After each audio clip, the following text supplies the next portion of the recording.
arsala rasulahu bil huda wa dinil haq liyudhhirahu ala dini kullihi wa kafa billahi syahida asyhadu alla ilaha illallah wa la syarikalah wa anna muhammadan abduhu wa rasuluhu amma ba'du.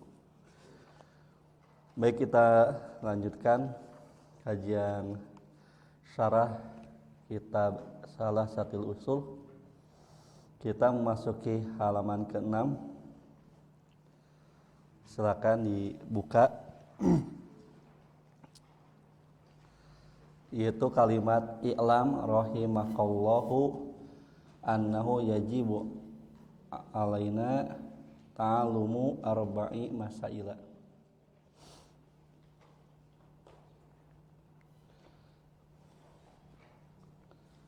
Sudah ada?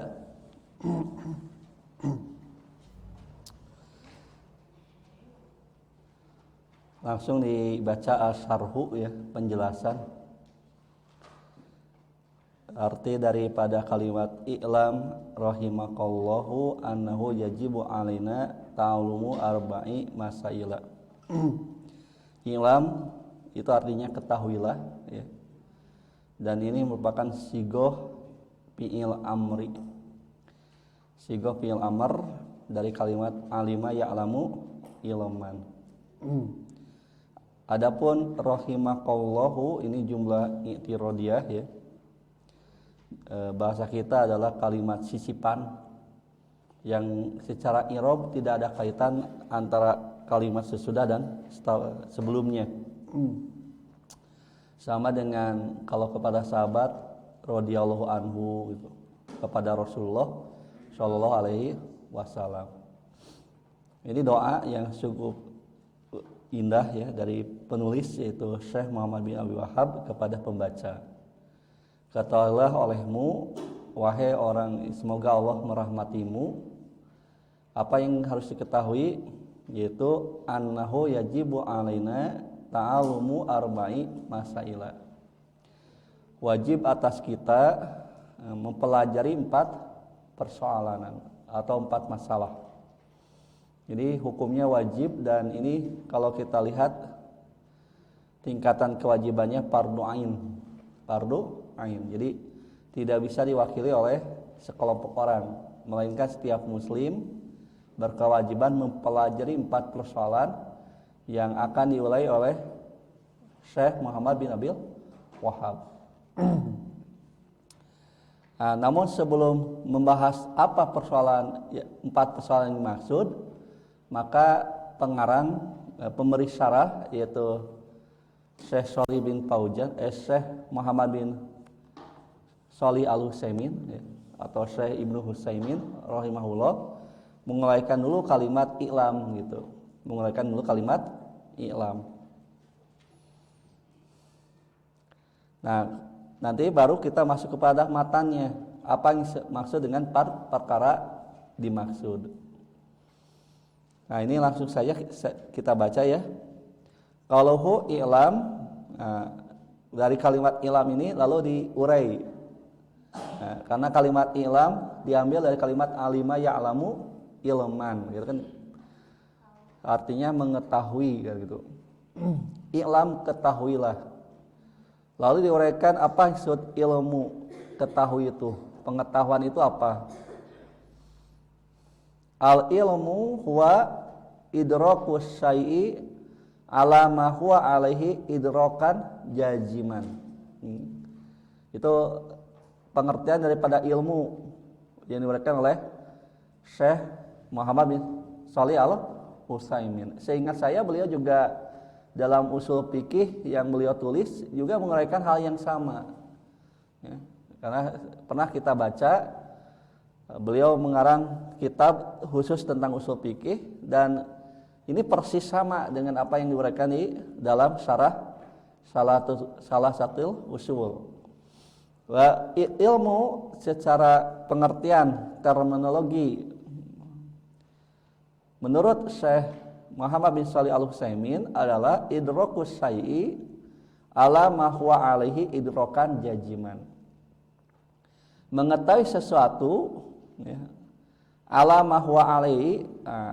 Ini kalau secara harfiah kan ala itu di atas ya.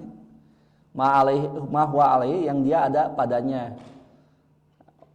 Idrokan jaziman, pengetahuan yang jaziman, yang pasti gitu. Jazimun di sini pasti. Kalau kita pengertiannya secara langsung, maka disebut idraku syai' ala ma huwa alaihi itu mengetahui hakikat sesuatu gitu. Ma huwa alaihi itu maksudnya hakikat. Mengetahui hakikat sesuatu dengan pengetahuan yang sempurna, yang pasti gitu. Bahasa umum kita mengenal dengan istilah objektif. Jadi idrokan jaziman kalau kita bandingkan dengan bahasa umum kita itu pengetahuan yang objektif. Nah, karena pengetahuan itu ada yang subjektif, ada yang objektif. Kalau subjektif berarti kan pengetahuan yang didasarkan pada subjeknya, si penglihat. Nadir ya, yang nador, orang yang menadornya, yang melihatnya, nah itu subjektifnya gitu. Seperti kita mengatakan sesuatu putih, hitam gitu, itu dalam pandangan kita gitu ya. Nah itu subjektif dianggapnya. Tapi kalau faktualnya memang hitam dan putih, nah itu objektif namanya gitu. Itu yang disebut idrokan jaziman, pengetahuan yang sempurna, yang pasti sesuai dengan apa adanya hakikat sesuatu tersebut. Maka barangkali kalau bahasa umum sekarang itu disebut dengan pengetahuan yang objektif. Maka umumnya ilmu yang seperti ini disebut 100%. Jadi ilmu yang 100% diketahui gitu. Atau kita mengetahuinya secara 100% terhadap satu masalah. Umpamanya kita mengetahui satu ungkapan ya dalam ilmu matematika 1 tambah 1 sama dengan 2, kan itu tak lagi tersimpan keraguan. Nah itu disebut idrokan jaziman, pengetahuan yang pasti, yang objektif ya, jadi berdasarkan faktanya seperti itu gitu. Kemudian beliau mengurai maratibul idrok atau maratibul ilmi. Maratibul idroki situn, tingkatan pengetahuan ya, level pengetahuan seseorang itu ada 6 tahapan atau 6 tingkatan. Al-ula yang pertama, al-ilmu wa huwa idrokus syai' ala ma huwa alaihi idrokan jaziman. Nah, mengulang apa yang dikatakan beliau di atas gitu. Jadi ilmu kalau kita singkat menjadi pengetahuan yang 100% objektif ya. Benar-benar sesuai dengan faktanya, sesuai dengan datanya. Kita mengetahui secara sempurna gitu. Tak pernah ada keraguan, tak pernah ada tercampur dengan spekulasi, memastikan gitu. Nah ini tingkatan ilmu di dalam usul fikih, termasuk di dalam akidah dalam bab ini.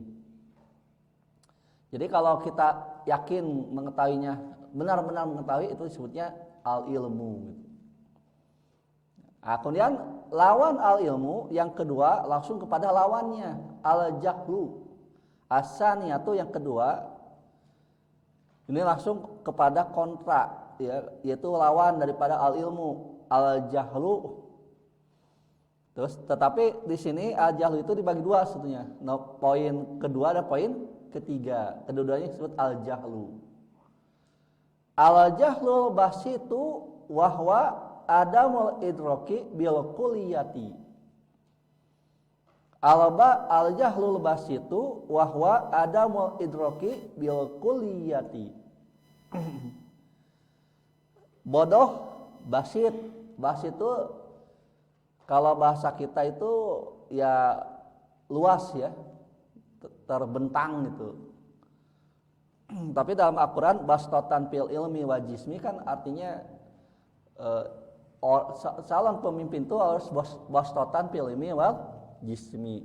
Jadi ilmunya luas gitu, badannya kuat. Nah, itulah disebut bastotan fil ilmi wal jismi. Tetapi di sini yang bastotan itu bukan fil ilmi, fil jahli gitu. Ya, bukan luas ilmunya tapi luas bodohnya gitu. Nah, jadi kebodohan yang 100%. Wahwa adamul idraki bil kulliyati, ia mengetahui ya sama sekali tidak mengetahui. Ya, kuliah itu kan global. Kalau kita artikan atau universal ya di bahasa kita seperti itu. Dari kalimat kulun. Jadi sama sekali tidak mengetahui itu. Total bahasa kita mah. Ya. Kebodohan yang totalitas, wah gaya. Ya. Totalitas. Harusnya kan loyalitas yang totalitas gitu. Ini mah bodoh totalitas. Ya maksudnya sama sekali tidak tahu, 0%. Nah, ini adalah ajahlul basitu. Bahasa kitanya kalau secara harfiah bodoh secara luas gitu, basit, terbentang gitu. Nah, ini belum seberapa karena ada yang lebih hebat bodohnya. Tanu poin ketiga yaitu hebat bodohnya. Disebutnya asali satu, yang ketiga ajahlul murakkabu. Ajahlul murakkabu bahasa kita kebodohan pangkat 2. Oh, pangkat 2. Bodoh kali bodoh gitu. Kan kalau 2 pangkat 2 berarti 4 ya. 2 kali 2 kan itu maksudnya. Ini mah murakkab itu berpangkat kan itu. Double. Jadi kebodohan yang luar biasa. Bahasa Sunda jahlul bas itu bodoh alewoh. Bodoh tapi daek nanyakeun gitu. Ya, mau bertanya bodoh, dia menyadari dirinya bodoh. Nah, ini parah itu jahlul murakkab. Ieu mah bodoh ka totolyo gitu. Bodoh tapi sotoy. Tahu sotoy? So tahu gitu. Nah, itu luar biasa ya. Itu pikas sebeleun teh gitu. Nah, itu apal mah harusnya dia mengakui tidak tahu gitu. Tapi ini mah keren, wah gaya gitu. Akhirnya ngacapruk gitu bahasa Sunda namanya. Tahu ngacapruk? Ya, dia berfatwa tanpa dalil. Apa pengertiannya ajalul murakkabu? Wa huwa idrakus syai' ala wajhin yuhalifu ma huwa alaihi. Mengetahui sesuatu atas bentuk yang menyelisihi hakikat sesuatu itu. Jadi dia mengetahui sesuatu yang bertentangan dengan objeknya. Bahasa orang mah tibalik gitu. Tibalik atau tibulak. Ya, tibalik gitu. Harusnya itu adalah hitam, dia katakan putih. Nah, ini yang lebih bahaya. Kenapa? Karena dia tidak sadar dirinya tidak tahu. Makanya Imam Ghazali rahimahullah kan mengkategorikan manusia itu ada 4. Yaitu orang yang alimun anahu alima gitu. Orang yang dia tahu bahwa dirinya tahu. Nah, ini mah orang yang tadi teh al ilmu. Dia orang pintar, cerdas dan dia sadar atas potensi dirinya gitu. Sehingga dia menggunakan dan berfatwa sesuai ilmunya. Nah, itu kan bagus. Yang kedua, alimun anahu la ya'lamu. Dia tahu dan dia sadar dirinya tidak tahu. Itu disebut jahlul basit. Dia sadar dirinya enggak tahu. Nah, tapi ada juga yang la ya'lamu anahu ya'lamu, orang yang tidak tahu dirinya tahu. Ini juga bahaya ya. Dia tahu sebetulnya tapi dia tak sadar dirinya tahu. Nah, yang paling parah la ya'lamu anahu la ya'lamu. Dia tidak tahu dirinya tidak tahu. Itu mungkin jadul murakkab gitu. Harusnya dia sadar diri bahwa dia tidak tahu. Dan kita tidak menjadi hina ketika memang tidak tahu. Kenapa? Karena itu menjadi motivasi untuk talabul ilmi. Daripada kita sok tahu kan itu. Gaya. Nah, ini gambaran bahwa kita semua tidak boleh jalur murakkab, yaitu kebodohan pangkat 2. Nah. Kemudian yang keempat, al-rabi'atu, yang keempat, al-wahmu namanya. Wahwa idrakus syai' ma'ah timali jiddirojihin. Pengetahuan terhadap sesuatu, idrakus syai', pengetahuan terhadap sesuatu disertai dengan kemungkinan ya, lawan daripada yang rojih. Rojih itu kuat. Lawan dari kuat berarti lemah gitu. Artinya mengetahui sesuatu dengan kemungkinan kelemahan, dugaannya itu lemah. Dugaan lemah berarti al-wahmu kalau dipersentasi menjadi 25%. 25%. Al-khamisatu yang kelima, nah, dikenal dengan asyakku, keraguan. Dalam Al-Quran disebutnya roibun. Ya. Ini yang disebut pengetahuan 50-50 ya, 50-50%. Wahwa yaitu idroku syai' mahatimali musawin. Ihtimalin musawin itu artinya kemungkinan yang seimbang. Mengetahui sesuatu disertai dengan kemungkinan yang seimbang. Bahasa kita dia tahu 50% dan dia tidak tahu 50%, sehingga menimbulkan keraguan. Maka ini disebut 50% pengetahuannya. Dia tahu sesuatu tetapi tidak sempurna. Nah, itu baru kalau dalam kepercayaan ini keraguan kategorinya. Nah, makanya nanti dalam kaidah usul fikih atau kaidah fikih kan kita mengenal al yakinu la yujalu bisyak. Keyakinan itu tidak bisa digugurkan dengan keraguan. Umpamanya ikhwah tadi yakin berwudu kan gitu. Yakin nggak antum berwudu? Yakin. Kalau menjawab tidak yakin bahaya gitu. Antum berarti harus berwudu lagi. Nah, ketika menjelang Isya, lalu ada was-was dalam diri gitu, apa batal atau tidak gitu. Kalau di kemudian waktu kita merasa was-was batal atau tidak, status kita tuh suci atau tidak suci? Kita suci atau hadas? Tohir atau hadas, muhdis? Ketika kita tadi wudu, yakin wudu, lalu sekarang ragu apakah saya punya wudu atau saya sudah batal. Mana yang diambil? Tohurnya atau tuhurnya atau kita hadasnya? Tuhurnya. Karena al-aslu yakin, bahwa yang yakin itu kita telah berwudu, suci kan gitu. Nah, adapun batalnya ragu. Nah, yang batal itu tidak boleh yang menggugurkan yang yakin. Gitu. Tapi kalau tadi sholat tanpa wudu, berarti itu sah kan gitu. Siga kabayan cenah itu. Kabayan hitut, wah kabayan batal, henteu batal abdi mah tadi oge salat teu wudu gitu. Berarti kan teu batal, teu wudu da. Tah al-asnah teu wudu, berarti hadas. Berarti dia harus ngambil yang lebih yakin. Walaupun boleh tajdidul wudu namanya, memperbaharui wudu, silakan ngaji masalah ya. Tapi kalau mau tetap sholat Isya tanpa wudu lagi, antum dalam posisi benar karena tadi kan sudah yakin wudu. Adapun yang diragukan adalah batalnya. Batalnya diragukan. Nah, posisi batal asyak itu kan merasa ragunya itu dalam batalnya, itu tidak boleh mengalahkan keyakinannya bahwa antum telah berwudu. Itu dalam kategori ilmu yang 50%. Nah, dari 25 ke 50. Nah, ini sekarang naik lagi. Asal di satu adonu. Bahasa kita menjadi sangkaan, don. Apa don? Wahwa idraku syai' ma'ahtimali didin marjuhin. Mengetahui sesuatu disertai dengan kemungkinan ya, lawan daripada yang lemah. Berarti kan kuat, berarti lawan daripada lemah itu artinya kuat. Pengetahuan yang disertai dengan kemungkinan yang lebih kuat. Maka biasanya disebutnya dengan ungkapan diduga kuat. Nah, gitu.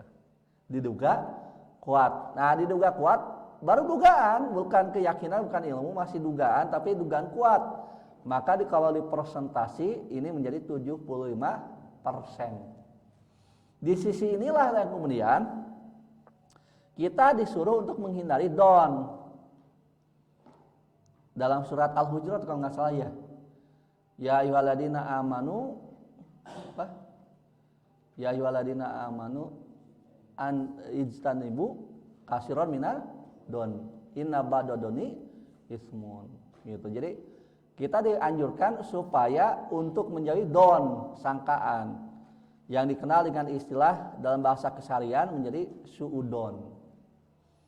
Suudon itu itu artinya jelek, don itu sangkaan. Maka yang harus kita tanamkan kepada sesama muslim husnudon. Don juga tapi husnun, kebaikan. Ya husnudon itu sangka baik gitu. Misalkan kalau ada ikhwah datang ke masjid itu husnudonna sholat gitu. Sanajan praktekna anu sare gitu. Tapi husnudon apa urang? Sholat, karena bahwa masjid adalah tempat sholat. Husnudon urang teh. Ulah wakasuudon. Ya, eta rek sare ulah. Jangan kita berprasangka buruk, harus berprasangka baik sesama muslim. Kepada orang kafir dibolehkan kita suudon, ya, apalagi dalam perang, ya. Itu kafir harbi. Jadi kalau kafir harbi jangan husnudon, nanti kita kalah. Ih, sama itu batur ngelehan. Ya, itu mah strategi, bukan ngelehan. Ya, kita harus curiga kepada orang kafir. Jangan husnudon.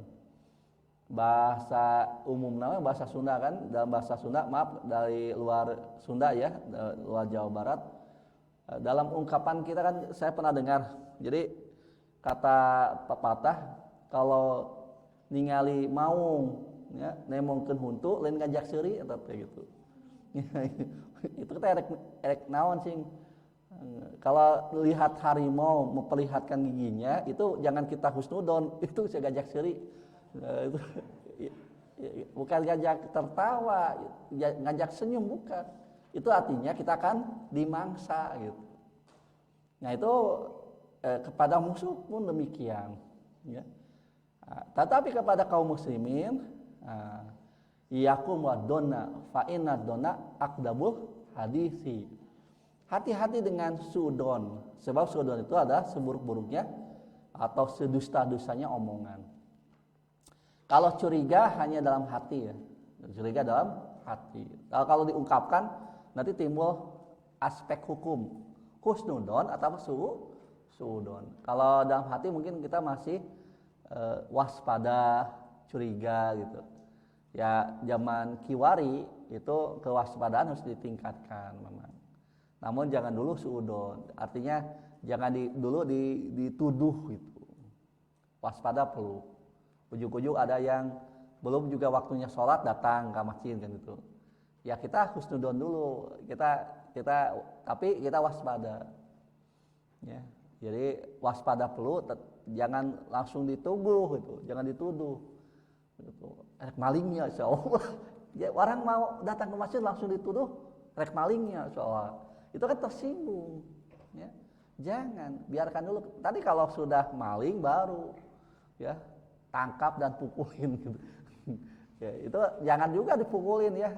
Kejadian kemarin kejadian di Bunisari kan, di Alabaina. Nah, jadi ketika saya memberikan materi, salah seorang jamaah tidak hadir. Ternyata pas mau pulang beliau sekretaris jamaah itu baru datang, lalu bercerita di daerahnya itu di RW-nya, karena beliau mungkin bagian dari pengurus RW.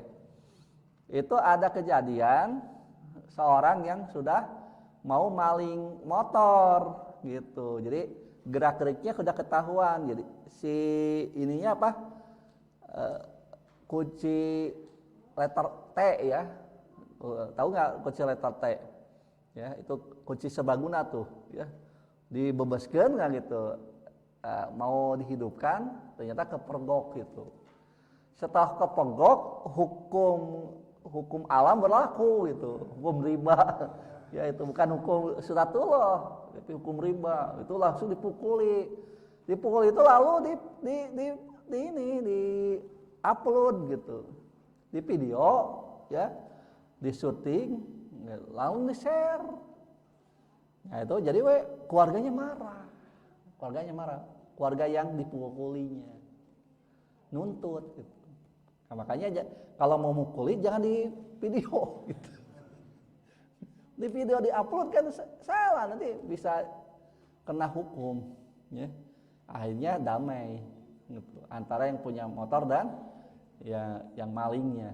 Itulah salah satu kita harus waspada, tetapi jangan dulu suudon, jangan dulu dituduh, biarkan. Nah, kalau sudah ketahuan baru kita bertindak. Ya, kita harus berani ingkaru mungkar, ya, mengingkari kemungkaran. Tapi dengan ma'ruf, ya, mengingkari kemungkaran itu harus dengan cara yang ma'ruf. Nggak boleh kita menghilangkan kemungkaran dengan cara yang mungkar. Dalam prinsip Islam nggak ada sistem Robin Hood. Tahu Robin Hood? Itu tokoh di Inggris kalau nggak salah, ya, atau di mana? Di Eropa kan, Inggris kalau nggak salah. Ya. Dia maling dari orang kaya dibagikan kepada orang miskin. Itu Robin Hood namanya. Membantu orang miskin itu ma'ruf. Tetapi maling orang kayanya mungkar. Ini nggak boleh. Kita harusnya kalau mau membantu dengan cara yang ma'ruf juga. Nah, nggak boleh menghilangkan kemungkaran dengan cara yang mungkar. Gitu. Nah, don itu artinya sangkaan. Kenapa? Karena disertai dengan kemungkinan, ya, lawan kemungkinan yang lemah. Berarti disertai dengan dugaan yang kuat. Nah, itulah tingkatan ilmu pengetahuan. Ya, nanti bab akidah dan syariah harus kepada al-ula, tingkat atau martabat ilmu yang pertama. Nggak boleh tercampur dengan sangkaan. Maka dalam bab khususnya akidah, ya, kita harus hadis dalil yang sahih. Nggak boleh dalil yang lemah, dhaif umpamanya. Nggak boleh. Ya, kita harus hukum dan akidah itu berbasis kepada dalil yang kuat. Ya, gitu. Yang kuat itu adalah yang sahih. Walaupun hadis ahad nggak jadi masalah, yang penting sahih. Ya. Apalagi mutawatir. Nah, itu harus kita jadikan hujah. Adapun yang lemah, yaitu dhaif, apalagi maudhu, tidak boleh menjadi dasar hukum, nggak boleh, haram. Ya, kita harus berdalil dengan terutama akidah dan hukum. Adapun fadhailu amal, ini terjadi khilafiyah di kalangan ulama tentang kebolehannya. Ya, ada yang membolehkan sekedar untuk memotivasi saja. Tetapi sebaik-baiknya pendapat adalah yang dhaif itu tidak digunakan hatta di dalam fadhailu amal. Itu pendapat yang lebih aman, ya. Lebih aman itu pendapat bahwa dalam bidang hadis itu kan ada yang mutawatir, ada yang ahad. Kalau mutawatir tidak ada masalah, itu sepakat kehujahan hadis mutawatir. Adapun kehujahan hadis ahad, ini sebetulnya yang kita sepakati dan kita gunakan adalah hadis yang sahih, itu bisa dijadikan landasan hukum, terutama dalam bidang akidah. Ya. Gak boleh berbicara akidah tanpa dalil. Makanya setiap perkara akidah tanpa dalil itu disebutnya khurafat atau tahayul. Umpamanya masalah makhluk gaib. Nah, antum kalau bicara makhluk gaib harus ada dalilnya. Kita katakan adanya malaikat yang mencatat amal baik, amal buruk, itu kan berdasarkan firman Allah. Dan namanya Al-Quran itu kan mutawatir. Ma yalfidu min qaulin illa ladaihi raqibun atid, gitu kan, itu jelas sekali firman Allah. Jadi menjadi akidah, tidak ada satu ucapan pun yang kita ucapkan, yang kita katakan kecuali di samping kanan dan kirinya ada raqib atid yang mencatat. Nah, itu bidang akidah seperti itu, berdasarkan Al-Qur'an, berdasarkan hadis sahih. Enggak boleh dengan hadis yang hanya sifatnya wasak atau wahmun, apalagi wahmun, saknya nggak boleh. Donnya harus don kepada yang sahih, sangkaan yang kuatnya itu ada, ini diduga kuat diucapkan oleh Rasulullah SAW, baru itu kita katakan sebagai hujah dalam akidah. Tadi sudah kita contohkan, misalkan tentang adanya ladaihi raqibun atid, yang dikenal dengan malak raqib dan malak atid, atau malaikat raqib dan malaikat atid. Kita yakin, saya yakinnya setiap ucapan yang kita katakan itu pasti dicatat. Kalau tidak dicatat oleh malaikat pencatat amal baik, otomatis akan dicatat oleh malaikat pencatat amal buruk. Nanti hati-hati, antum berbicara hati-hati. Karena setiap ma yalfidu min qaulin itu menunjukkan umumnya secara mutlak, gitu. Ucapan min qaulin itu kan mufrad, nakiroh, menunjukkan begitu mutlaknya ucapan apapun gitu. Kalau kita zikrullah, ya kalimat thayyibah, insya Allah itu langsung dicatat di catatan pencatat malaikat kebaikan. Dicatat oleh malaikat pencatat kebaikan. Begitu kalimatnya tidak berfaedah, dicatat oleh malaikat pencatat keburukan. Jadi bidang akidah menjadi sesuatu yang benar karena berdasarkan dalil Al-Quran. Bahwa kita meyakini setiap orang ada malaikat yang menyertainya gitu. Nah itu bab percaya pada makhluk gaib berdasarkan dalil yang sahih, menimbulkan satu akidah yang kuat. Sehingga antum hanya ala kadar mengeluh atas sakit sekalipun. Kalau nggak salah Taus bin Kaisan rahimahullah, seorang tabi'in yang menyatakan bahwa keluhan sekalipun itu akan dicatat oleh malaikat. Kalau bukan malaikat pencatat amal baik, maka akan dicatat oleh malaikat pencatat amal buruk atau dosa. Dengan kata lain, antum ya mengeluh sakit itu seperti aduh gitu. Aduh. Ini dikatakan oleh muridnya Imam Ahmad bin Hambal rahimahullah. Karena Imam Ahmad ya kita maklumi bagaimana penderitaan beliau mempertahankan akidah, ya, menolak bahwa Al-Quran itu bukan kalamullah, itu saja sebenarnya kesalahan beliau itu mempertahankan bahwa Al-Quran itu kalamullah. Nah, akibatnya kan dipukul oleh penguasa saat itu. Nah sakit-sakit yang beliau derita itu, ketika beliau sakit, entah karena hal itu atau sakit yang lain, suatu waktu ditengok oleh anak muridnya. Imam Ahmad maklum manusia biasa, suka aduh gitu. Kalau bahasa kita aduh. Kalau antum sakit apa yang antum ucapkan? Aduh atau asoy? Asoy. Asoy. Aduh gaya tuh. Asoy-asoyan pasti aduh kan? Duh gitu. Aduh Allah kan gitu. Nggak tahu kalau antum ketang kalau sakit ya, sakit kepala. Nah, anak muridnya itu lalu mengutip pernyataan Taus bin Kaisan yang tadi. Syekh, kata Imam Taus bahwa ucapan itu ya, hatta keluhan, aduh-aduhan itu dicatat gitu. Kalau bukan oleh malaikat pencatat amal baik, otomatis dicatat oleh malaikat pencatat amal buruk. Sejak itulah Imam Ahmad tidak pernah mengeluh lagi atas sakitnya. Ini kisah ma'ruf. Ya, mudah-mudahan antum juga begitu nanti ketika antum sakit, jangan adu-aduhan. Tapi kalimat thayyibah, ya. Misalkan kalau sakit, pantas alhamdulillah atau innalillahi kalau sakit. Ya, kalau antum sampai tahmid memuji Allah atas derita, wah itu lebih tinggi lagi ya. Syukur atas derita itu lebih tinggi daripada sabar atas derita. Ya. Jadi misalkan antum sakit, ya antum kalimat la ilaha illallah Allahu akbar itu kan lebih baik. Ya, jangan kata-kata kasar antum keluar. Jangankan kata kasar ala kadar, apa ala kadar itu ya?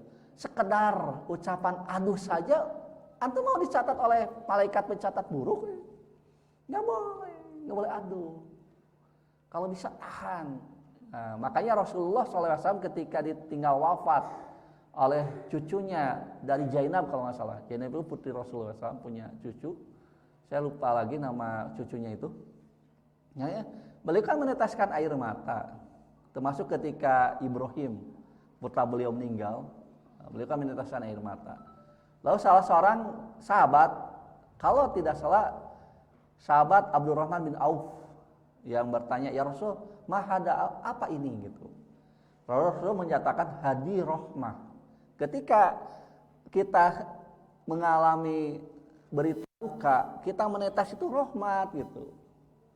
Enggak apa-apa. Tapi kata Rasul apa? Aku tidak berkata kecuali yang diridhoi Allah. Itu yang jadi poinnya. Betul, hatiku sakit, hatiku sedih. Kita sedih secara batin. Tetapi tidak terucap dari lisanku kecuali kalimat yang mengundang ridho Allah. Ya, umpamanya istirja kan itu. Ketika ada berita duka bahwa misalkan orang tuanya meninggal, lalu kita ucapan innalillahi wa inna ilaihi raji'un. Dan kita Boleh secara manusia kita sedih, normal kok. Kan ajib, aneh kalau antum orang tua meninggal antum gembira gitu kan. Aneh, sorry orang tua sakit nggak mungkin. Pasti antum meneteskan air mata. Yang nggak boleh itu antum mengeluh, keluhan. Apalagi ungkapan marah gitu. Ya, dituntunin Allah teh. Wah, itu akan membuat Allah murka. Alih-alih dapat pahala, bertambah dosa. Itu jadi hikmah mayal fidu min qauli ila ladzi raqibun atib menunjukkan bahwa dalam mempercayai makhluk gaib sekalipun kita berdasarkan dalil gitu. Tapi kalau berdasarkan dugaan ya, sangkaan, nah ini namanya hurafat atau tahayul. Seperti antum percaya ada makhluk misalkan di sudut sana itu sedang ada yang tertawa. Ya itu ada tahayul itu, nggak ada dalilnya masalahnya. Atau bisa lihat jin. Ya, dari mana tuh bisa lihat jin? Nggak ada dalilnya. Saya teh atau super galau. Ya, nggak bisa. Ya. Manusia itu nggak bisa, karena mereka itu ya jin, yaitu bangsa khususnya iblis dan anak buahnya akan menggodamu di tempat yang kamu tidak melihat mereka gitu. Jadi jin tidak bisa kelihatan. Itu baru jin. Apalagi kalau percaya adanya jurig. Percaya karena jurig, wah nggak parah jin saya nggak boleh dipercaya. Tapi dengan abi mah kieu antum mah borangan jadi wes tersugesti gitu. Halusinasi muncul apa gitu. Siga-siga gitu. Wah saya tak pakai jubah buk panjang siri abdi. Liar itu antum terjebak dengan istilah hurafat dan tahayul. Kenapa? Karena antum berbicara masalah gaib tanpa dalil. Bukan lagi syak itu mah jahlul murakkab itu mah. Enggak boleh kita berbicara seperti itu. Nah, itu diantaranya implementasi daripada ilmu maratibul idrok itu. Bahwa kita nggak boleh kalau bicara syariat harus berdasarkan al ilmu. Sekurang-kurangnya tapi donnya yang diduga kuat gitu. Ya, seperti halnya hadis-hadis ahad itu wilayahnya don. Ya.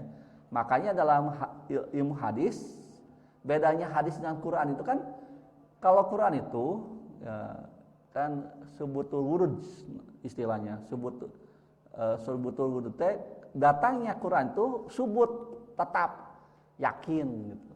Yaitu sebut mutawatir gitu. Sedangkan hadis donurud artinya kedatangannya itu disangka kuat. Kalau berdasarkan penelitian yang membawa beritanya orang-orang yang sikoh, baru kita katakan sahih gitu. Itu dalam bidang agama kita. Makanya ilmu menjadi satu parameter kebenaran ilmu itu. Hanya dalam hajana filsafat itu ada perbedaan antara kita dengan barat. Barat mengatakan yakin itu yang rasional dan empiris parameternya itu disebut kebenaran. Kebenaran dari versi barat itu adalah kalau rasional dan empiris. Rasional itu masuk akal, empiris itu yang terindra. Terindra itu apa? Kalau masalah makhluk terlihat atau indra kita bisa dengan panca indra dalam artian mata itu harus terlihat. Telinga harus terdengar, kalau tangan harus teraba kan itu disebut indra teh. Atau kalau sesuatu yang sifatnya zat harus tercium gitu. Nah itu kalau tidak ada itu dianggap nothing, tidak ada gitu. Itu filosofi dari barat. Maka barat itu disebut benar itu kalau terindra dan masuk akal gitu. Nah, Dr. Adian Husaini lalu mengoreksi di Islam itu yang namanya masdarul haq ya, sumber kebenaran itu bukan hanya dua, bukan rasional dan empiris saja, tetapi kita juga harus meyakini sumber ketiga yaitu wahyu. Wahyu itu kan nggak bisa dirasionalkan, nggak bisa empiris, tapi diyakini. Itu disebutnya khobar sodik, berita benar. Gitu. Jadi yang namanya akidah itu kepada itu khobar sodik, wahyu. Kalau wahyu berbicara kita imani, kalau wahyu tidak berbicara kita diam. Malaikat dalam versi barat tidak diakui adanya. Kenapa? Pertama tidak rasional. Kedua tidak terindra. Enggak bisa dilihat. Ya, tidak bisa terlihat oleh mata, tidak terdengar oleh telinga, dan tidak tercium oleh hidung. Nah, sugannya kangse malaikat bau naon, teu aya bauan. Tapi kita yakin. Nah, analoginya begini, kalau Ustadz Adian itu mensederhanakan pemahaman. Antum yakin ibu antum itu kan bukan berdasarkan empirik. Ya, tetapi berdasarkan berita kan. Bahwa berita orang-orang menyebut ibu antum itu fulana, ibu fulana gitu. Kan nggak bisa di ini kan, ya paling-paling dilogikakan, misalkan ibu warna kulitnya putih, saya rada putih, tapi kan kadang-kadang beda, ibu bapaknya putih, anaknya beda kan, ada kejadian. Nah itu kalau berdasarkan rasional tidak masuk rasional gitu. Sekarang mah untung ada tes DNA ya, bisa dibuktikan. Tapi kalau dulu kan nggak ada tes DNA. Berarti hanya berdasarkan berita saja bahwa orang tua kita itu si A dan si B gitu. Berita saja. Kita hanya mendengarkan berita bahwa orang tua kita itu, kalau mereka sepakat berbohong, ya kita dikibuli. Dan itu pernah kejadian. Banyak juga orang yang ternyata dia bukan ibu asli gitu kan. Ada. Karena kita berdasarkan berita dari orang-orang jujur. Nah, maka kebenaran dalam ajaran Islam itu ditambah sumbernya, bukan hanya rasional. Kalau rasional itu masuk akal, gitu. Masuk akal. Itu berdasarkan kausalitas. Masuk akal itu. Kalau A bakal B, seperti menjada wajada. Siapa yang sungguh-sungguh berhasil kan rasional. Tapi kalau tidak sungguh-sungguh tidak akan berhasil. Seperti antum juga kalau menghafal dengan sungguh-sungguh, insya Allah tuh jadi hafid, insya Allah. Secara hukum kausalitas gitu. Bandingkan dengan teman antum yang tidak mau menghafal, sapa poe ngan ukur sare jidahar. Wah yang hafal Quran kan mimpi kali kan. Kenapa? Karena tidak masuk akal itu. Kecuali punya ilmu laduni mungkin. Ya karena ilmu itu dalam Islam al ilmu bi ta'allum. Ilmu itu harus hasil belajar. Bukan hasil mimpi gitu. Nah, itu lihatannya. Makanya suka ada ungkapan, misalkan hemat pangkal kaya kan gitu. Rajin pangkal pandai. Nah, itu kan maksudnya kausalitas, rasional gitu. Masuk akal. Orang rajin akan berhasil gitu. Biasa. Nah, itu diantaranya bahwa al ilmu di sini ada 6 tingkatan ya. Tapi sebetulnya kalau kita gambarkan hanya tingkatan pertama al-jahlu gitu ya. Kedua al-wahmu, ketiga al-syaku, keempat al-donu, kelima al-ilmu atau al-yakinu gitu. Sebetulnya 5, hanya bab bodoh dibagi 2. Jahlul basit dan jahlul murakkab. Basit itu artinya dia tidak sama sekali tidak mengetahui dan dia akan lebih baik dan lebih mudah untuk diberitahu. Pak, Bu, ini salah, diterima karena dia tidak tahu, agak mending gitu. Begitu jalur merokab, dia akan menentang. Dan di baheula oge kieu tah. Kalau sudah di baheula, susah kita akan mencari kebenaran. Di baheula oge kieu. Cek aki aing oge kieu. Geus saya tah mah. Jadi kan dalil teh kuduna mah dalil akli dan nakli ya. Dalil akli itu dalil rasional, dalil nakli itu dari kutipan Quran. Nu katilu mah dalil aki. Cek aki aing. Geus saya tah dalil eta mah eleh dalil urang gelut cenah. Tah itu mah sudah tidak rasional lagi. Tidak ada lagi itu sudah dahlul murakkab. Tidak sadar bahwa dia tidak tahu gitu. Parah.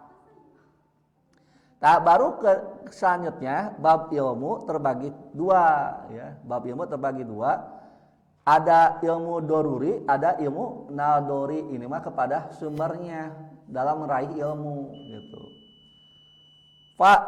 Wal ilmu yang qasimu ila qismaini.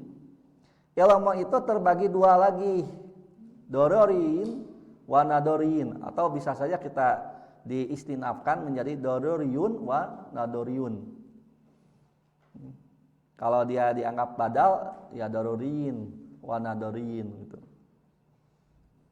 Ilmu itu terbagi dua, ada ilmu doruri, ada ilmu nadori. Apa ilmu doruri dan nadori? Fadoruri ma yakunu idrakul ma'lumi fihi dorurian bihaitsu yatarru ilaihi min ghairi nadorin wala istidlalin kal ilmi bi anna naro haratun masalan. Diulangi ya, kalau tidak tertangkap ininya syakalnya. Fadoruri Fadoruri ma yakunu idrakul ma'lumi fihi dorurian. Ini menjadi khobar yakunu ya. Bihaitsu yadtarru rohnya disidah atau tasdid. Yadtarru ilaihi min ghairi nadorin walastidlalin kal ilmi bi anna naro haratun masalan. Ilmu jenisnya ada dua, ilmu doruri dan nadori. Apa yang disebut ilmu doruri? Ilmu doruri adalah doruri, bahasa kita di darurat gitu. Ruang darurat itu doruri maksudnya. Ma yakunu idrakul ma'lumi bi, apa yang mengetahui objeknya itu, ma'lumi bi itu dianggap objek lah bahasa kita ya. Objek ilmu kita itu. Mengetahui objeknya itu bersifat doruri.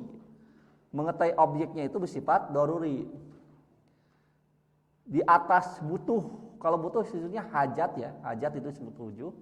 Ini doruri ya primer ya, ilmu yang sifatnya primer, yang sifatnya doruri, sifatnya mendesak untuk diketahui. Tidak ada udur untuk tidak mengetahui, itu doruri. Bihaitsu dari segi yatarru ilai sangat mendesak mengetahuinya, min ghairi nadorin tanpa penelitian, walastidlalin dan tanpa pengambilan dalil. Istidlal itu proses pengambilan dalil. Kal ilmi seperti ilmu, seperti pengetahuan, bi anna naro bahwasanya api itu haratun sifatnya panas. Masalan umpamanya. Jadi sekadar mengetahui api itu panas nggak perlu diteliti. Orang teliti heula orang ngayakeun penelitian apakah api itu panas atau dingin. Itu kan asa lariweuh gitu ya. Sika tidak ku eta mah masalah yang primer atau tidak ku api anu tiis ya. Eta kan Nabi Ibrahim mah mukjizat. Enggak perlu kita ikuti. Nabi Ibrahim kan hanya mengatakan hasbiyallah wa ni'mal wakil. Ketika mau dilempar, dan walau alam ada satu keterangan yang saya pernah dengar bahwa Nabi Ibrahim itu kan dilemparnya itu tanpa selai kain gitu. Makanya di akhirat beliau menjadi di antara makhluk, di antara ya ciptaan Allah yang pertama diberikan busana di akhirat. Ya, kan kalau dibangkitkan manusia itu tanpa busana. Tapi jangan berpikir ngeres ya, karena pada waktu itu nggak bisa berpikir ngeres ya. Jadi setiap manusia itu dibangkitkan tanpa busana, tanpa beralas kaki, dan tanpa dihitan. Ya. Itu kudu digambar-gambarkan, dibayang-bayangkan kudu. Nah yang pertama diberikan busana itu pakaian itu Nabi Ibrahim, karena ada yang mengaitkan dengan peristiwa beliau dilempar ke api itu tanpa busana. Wallahualam apakah keterangannya atau tidak ya. Nah yang jelas Nabi Ibrahim itu ketika dilempar ke api yang menyala yang dinyalakan oleh Raja Namrud kalau nggak saya. Ya, itu kira-kira Nabi Ibrahim tahu nggak dirinya akan selamat? Ketika hendak beliau dilempar ya, kalau bahasa kita dikatapelkeun ya, dikatapelkeun, katapel manusia, ya api sangat besar, bukan api unggun ya.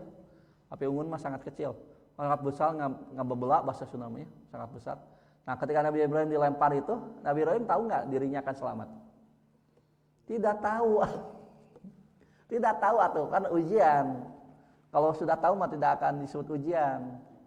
Ya, Nabi Ibrahim kan nggak tahu beliau akan selamat atau meninggal, gitu. Lalu beliau mengatakan berdoa hasbiyallah wa ni'mal wakil. Cukup Allah sebagai sebaik-baiknya penolong. Gitu. Dilemparkan, maka Allah menjawabkan, ya naru kuni bardan wa salaman ala Ibrahim. Wahai api, jadilah engkau dingin dan selamat bagi Nabi Ibrahim. Itulah mujizat. Mujizat. Dilemparkan, begitu habis kayunya, apinya padam, Nabi Ibrahim kunyung kan, aduh hidup. Sampai kan aral subaha Namrud nauge, untung teu stres. Ya kan dibayang teh sudah hancur, lebur atuh.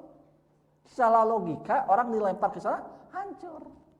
Itulah disebut khariqul adah, kejadian luar biasa. Sehingga itu disebut mujizat karena kaitan dengan seorang nabi. Lalu diikuti oleh kita, ada api unggun, langsung kaki kita langsung hasbiyallah wa ni'mal wakil. Insyaallah tutung. Ya, karena itu bukan jampe pikeun kana seuneu, bukan jampe hasbiyallah. Itu mah mujizat saja. Nah, ini gambaran bahwa api itu panas, enggak perlu diteliti gitu. Memang faktanya panas. Seperti rumus gini, kalau makan berarti kenyang. Perlu diteliti enggak? Boleh uji coba enggak? Kalau makan itu kenyang? Enggak perlu, itu mah alasannya hukum. Kira-kira kalau kita makan bakso kenyang enggak ya? Wah, coba orang teliti. Enggak perlu teliti, enggak perlu dador, penelitian enggak perlu. Itu kenapa? Itu rumus yang daruri atuh. Baik dan buruk kan bisa dibedakan dengan sifat yang tidak perlu diteliti lah. Orang soleh itu lebih baik daripada orang yang salah, nggak perlu diteliti, tidak memang fakta gitu. Ya. Nah itu disebut ilmu daruri. Terakhir. Wan nadori, ilmu nadori, hasil penelitian, riset. Mayah taju, pakai sidah jimnya. Mayah taju ila nadorin wastidlalin kal ilmi biwujubil niyati fil wudu'i wadadori dan ilmu nadori mayahtaju ila nadorin apa yang membutuhkan pada penelitian, bahasa umum riset, wastidlalin dan pengambilan dalil hujah. Ya. Kal ilmi seperti ilmu biwujubil niyati, wajibnya adanya niat, biwujubil niyati, wajibnya ada niat fil wudu'i ketika berwudu. Nah, ini kan perlu pada penelitian. Menyimpulkan bahwa niat itu wajib itu hasil penelitian. Bukan hasil terawang gitu, bukan. Atau hasil ngimpi, wah, liar. Enggak, ini penelitian istidlal yang luar biasa dan sepakat. Ulama sepakat ijma bahwa niat itu wajib. Hanya persoalan khilafiahnya itu dilapatkan atau tidak, itu saja. Kalau keberadaan niat itu harus ada. Innama amalu biniat. Itu kan salah satu dalil pilar agama. 4 hadis menjadi pilar agama itu diantaranya yang pertama itu ada innama amalu biniat. Bahwa amal itu tergantung niatnya. Nah, niat itu ada. Hanya niat kemudian didefinisikan sebagai qasdu syai' muktarunun bi fi'lihi. Tujuan melakukan sesuatu disertai dengan prakteknya. Nah, itu jadi kalau sudah ada qasdun, ada keinginan, ada maksud, nah itulah yang disebut niat. Dan kata Syekh Utsaimin dalam syarah kitab Riyadhus Shalihin, ajib aneh kalau dan tidak mungkin ya kita mampu melaksanakan amal tanpa niat. Kalau ada perintah dari Allah supaya kita beramal tanpa niat, itu perintah yang mustahil dilaksanakan. Kenapa? Karena itu menunjukkan pasti orang itu akan berniat. Oleh karena itu niat nggak perlu dilapatkan karena sudah cukup dalam hati juga. Antum ya sekedar pergi ya cengkat bahasa Sunda nama atau apa bangkit lalu ke air ngambil air wudhu itu sudah ada niat sholat tidak? Pasti kan kalau sedang waktunya sholat pasti niatnya sholat gitu. Kan aneh bin ajaib kalau ada orang yang tidak tahu niatnya gitu.